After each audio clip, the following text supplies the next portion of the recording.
Please turn with me to Matthew chapter 25. Matthew chapter 25, Jesus is saying about a parable, the parable of sheep and goats. Jesus is saying, Matthew chapter 25, verse 31 onwards, when the Son of Man comes in his glory. So this is the time when Jesus comes back in his glory, the second coming. So when the Son of Man comes in his glory and all the angels with him, Jesus will sit on his glorious throne, and all the nations will be gathered before him. Everyone will be gathered before him for judgment, the final judgment. And what will Jesus do? Verse 32, he will separate the people from one another as the shepherd separates the sheep from the goats. So Jesus is going to separate the people like sheep from the goats. And then we see that in verse 33, he will put the sheep on his right. That's the place of honor, on his right. And the goats on his left, the place of rejection, which is the left. And then verse 34, then the king will say to those on the right. So Jesus will say to the people on the right, what is he going to say? Come, you blessed of my Father. Come. When I was hungry, you gave me something to eat. When I was thirsty, you gave me something to drink. And when I was a stranger, you invited me in. And when I was naked, without clothes, you clothed me. When I was sick, you visited me. When I was in prison, you came to see me. Then the righteous people who are on the right, they will answer, Lord, when did we see you hungry? When did we feed you or give you drink when you were thirsty? When did we see you as a stranger? When did we invite you? When did we give you clothes when you were naked? When did we see you when you were sick or in prison? All these things the people will ask who are on the right. And Jesus will say, verse 40, and the king will answer and say to them, truly I say to you, the things that you did to the least of my brethren, you did it to me. What you did to the least of my followers, you did it to Jesus. So that's very encouraging. Whatever we do good to the least followers of Jesus, the poor in spirit, the broken people, even the least, they may not have anything to return you back. They may not have the resources to give you back, but you still helped them. You still gave them without expecting anything, without selfishly expecting anything for yourself. You gave it all to them. You could think, oh, I'm just giving this for Jesus, but Jesus has the record. He has seen it all, whatever we do. And Jesus will say, whatever you did to them, you did to me. And verse 41, then he will say to those on his left, depart from me, you cursed ones, into the eternal fire which has been prepared for the devil and the angels. And his angels, sorry. I was hungry, you gave me nothing to eat. I was thirsty, you gave me nothing to drink. I was a stranger and you did not invite me in. I was naked and you did not clothe me. I was sick and in prison, you did not visit me. Then, verse 44, we read, the people on the left, they will tell Jesus, Lord. They're not strangers. They're calling Jesus Lord. Lord, when did we see you hungry or thirsty or as everything naked or sick in prison? When did we see you do this? That we should take care of you. And verse 45, Jesus will answer them, saying, truly I say to you, to the extent that you did not do to the least of my people, you do not do to me. So you refuse to help the needy. In the same way, you refuse to help Jesus. And they will go away into eternal punishment, but the righteous into eternal life. Now, this passage, this parable, is a beautiful parable of Jesus rewarding the people who lived for him on the final day. But there's no fear. We don't have to fear, oh no, I have to do this now because Jesus will throw me into hell. No, it's not like that. Perfect love has no fear. We do everything out of love for people. And Proverbs chapter 19, verse 17 says, he who is gracious and lends a hand to the poor lends to the Lord. So when you give to the poor who can't repay you anything, the God has the account. He will repay you in full. So what a blessed Savior we serve, that even watches everything, even the little cup we give to his people, a little cup of water, he takes into account. So praise God. And verse 18, there is no fear. There is no fear in love, but perfect love is complete love, perfect love casts out all fear, because fear involves punishment. And the one who fears is not perfected in love.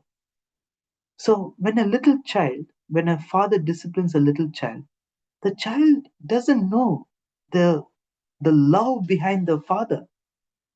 True discipline, the discipline of God, when we discipline like God, the child may not know. The child only sees the punishment involved. But when the child grows up, when it sees, wow, thank God my father disciplined me through his love, that he's protected me, I get to know his love more and more through everything. There is no fear. So it's the same way when we grow in love, we don't have to fear. And that's how we see right now. We don't see God will judge us, or God is going to throw us into hell. That's not how a mature, grown, loving person will see. It's not, there is no fear. Lord, it's okay, you throw me into hell, but as long as you're with me, close to me, it doesn't matter. I want your love. I want to be in your love. When you're with me, I fear nothing. So when we abide in God's love, there is no fear. Fear is for new babies who are not matured enough, who are not perfected in love, but who are completely perfected, growing in love. They don't have to fear. It just casts out all fear. That's how we face the world.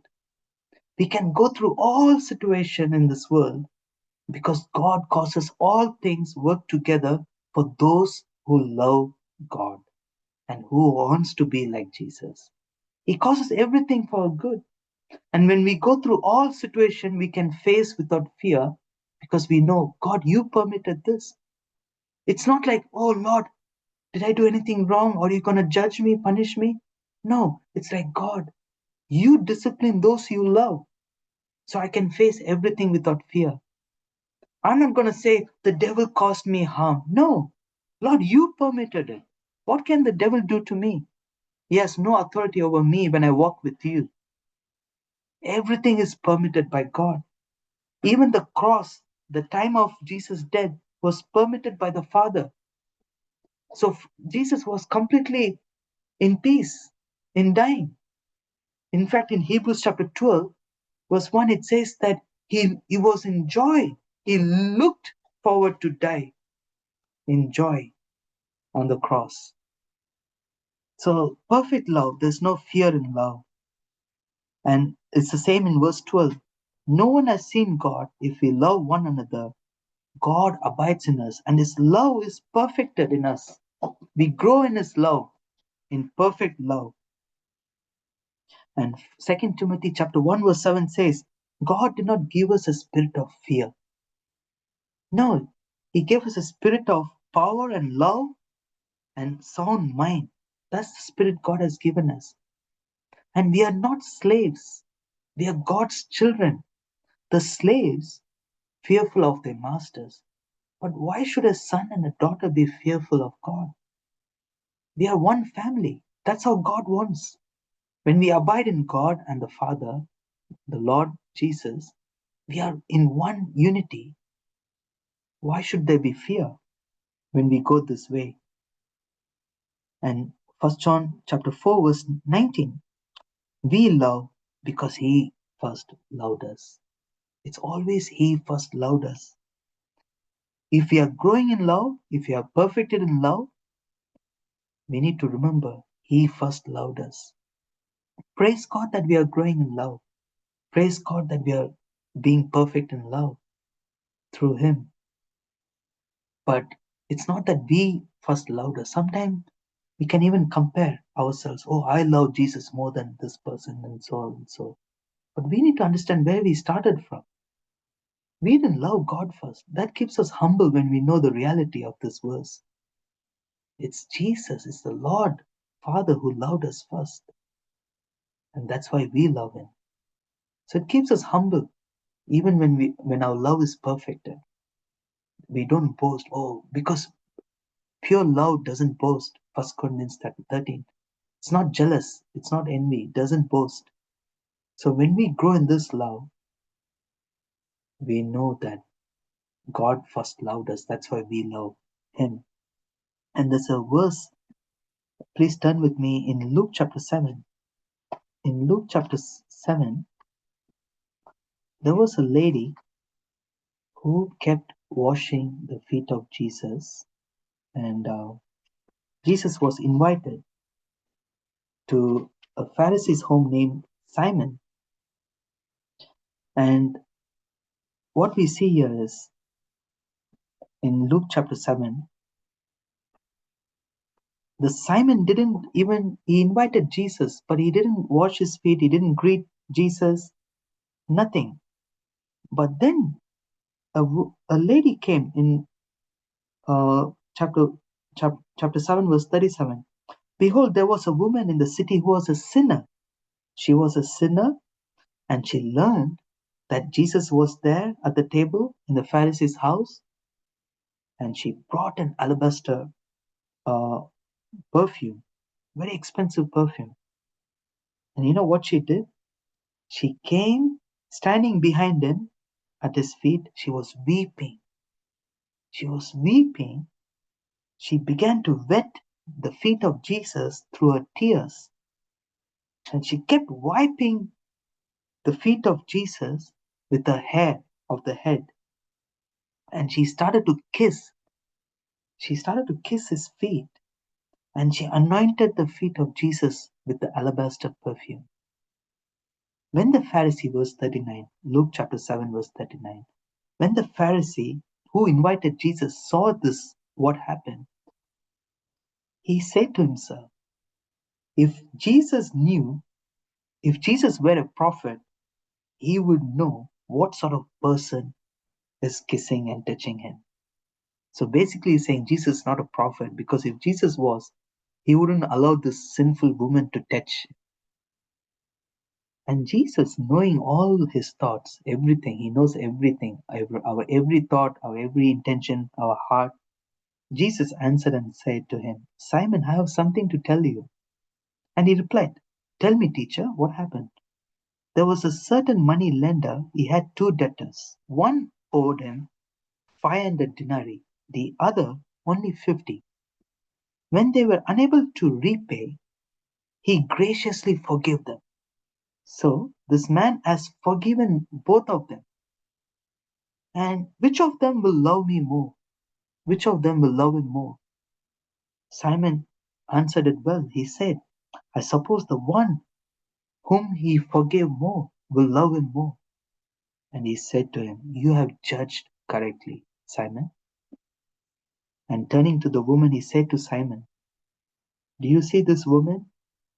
Jesus telling this to Simon. I entered your house. You gave me no water for my feet, and she has wet my feet with her tears and wiped them with her hair. You gave me no kiss, but she, since the time I came in, has not stopped kissing my feet. You did not anoint my head with oil, but she anointed my feet with perfume. For this reason I say to you, her sins, which are many, it has been forgiven. For she loved much more than you, Simon. This woman, a sinful woman, showed that she loves Jesus more. But he who is forgiven little loves little. And it's a beautiful sin, a beautiful picture. The more we know God's love, how much He has forgiven us, how much He has loved us. We deserve hell. We deserve nothing. The Pharisees thought they deserve everything because they are perfect. But when we know how much God loved us, that we were so sinful, we should be thrown into hell for all our sins. But He loved us and He forgives us more and more the more we walk with Him, cleanses, purifies us. Wow, what great love is that? And the more we walk with Him, the more our hidden God gives us light. And every time He gives us light, we say, woe is me, Lord. In your presence, I can see myself.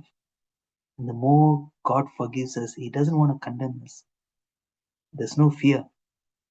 And the more we grow in this, we love Him. The more we realize how much God has forgiven us, the more we will love Him. But those who know they're forgiven little, they will only love little. And that's why we love because He first loved us. And verse 20, if someone says, I love God and hates his brother, he is a liar, because for the one who does not love his brother whom he has seen cannot love whom he has not seen. So when we say that we love God only, we need to understand we have to love one another. God, so if we say that we love God with all our heart, mind, soul, and strength, and we say that we hate our brothers and sisters, basically we are saying we don't love God. That's it. But when we grow in this love, we can only pour out His love towards others.